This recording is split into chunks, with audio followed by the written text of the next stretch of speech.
we are going to discuss the continuation part of the carbon on its components. The topic is versatile nature of carbon. As I told you in the first session of this carbon and its components, the carbon has so much of capacity to exist in the different ways, isn't it? So what do you mean by that? Detail we are going to discuss about in this class. The versatile nature of the carbon in the sense, see, that has the capacity to exist in so many forms. See, you can see more than 3 million forms it can exist. And next one, in this under catenation is the first foremost one what the concept is given in your textbook. What do you mean by catenation? The property of self-combination of atom to form large molecules.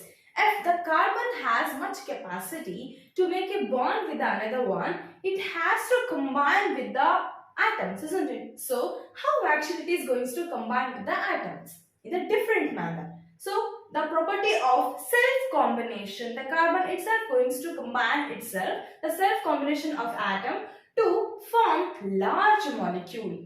By forming a large molecule, this is a catenation. See how actually the large molecule is going to form. The first one is branched chain. Okay, the branched chain. What do you mean by branch? Branch in the sense?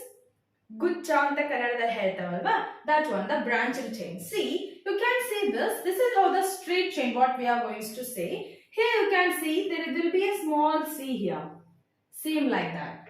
And in the next case also here you can see that the small c. Same like that. Here also.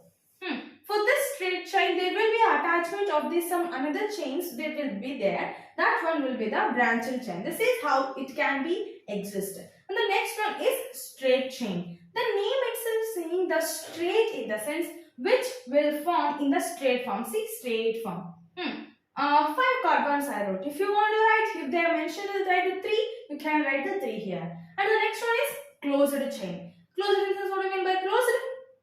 Here, isn't it like this? So this is how the closed chain is. And you can see here, each and every carbon has to fill its valency, that is a bond formation will be the 4. Always it has to be a bond formation with the 4 electrons. 4 valency what we are going to call. And the next one, it can form single bond also. Single bond also, see, only one bond is there.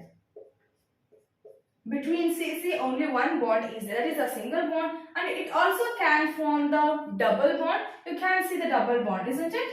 3, 4. See, but between the CC there will be a double bond. If 3 carbon is there in sense, you can write like this also. See, this carbon will has 1, 2, 3, 4 bond. This carbon has 1, 2, 3, 4 bond. This carbon has 1, 2, 3, 4 bond here. Clear? And the next one is triple bond. It also has the capacity to bond formation with the triple bond. See, you can see 1, 2, 3. This is all about the triple bond. There will be a 1 or more than 1 triple bond will be exist. Double bond and the single bond. This is how the catenation property under the versatile nature of the carbon. Under the versatile of the carbon only, that is the allotropes of carbon. Allotropes in the sense different form which it is going to exist. Yeah, catenation in the sense the self-combination capacity, previous what you learned.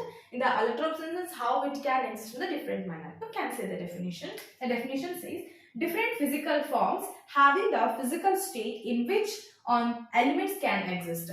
Carbon only, but carbon itself will exist in different form in the different physical state of the elements. Okay, that is how. For example, even you might have heard about the graphite and the diamond, isn't it? So graphite and the diamond and the fullerenes, 3 are the form of the carbon only. They are made up of the carbon element only, but they exist in totally different manner, isn't it? So this is the best example what you can give. The graphite, diamond and the fullerenes is the best example for that.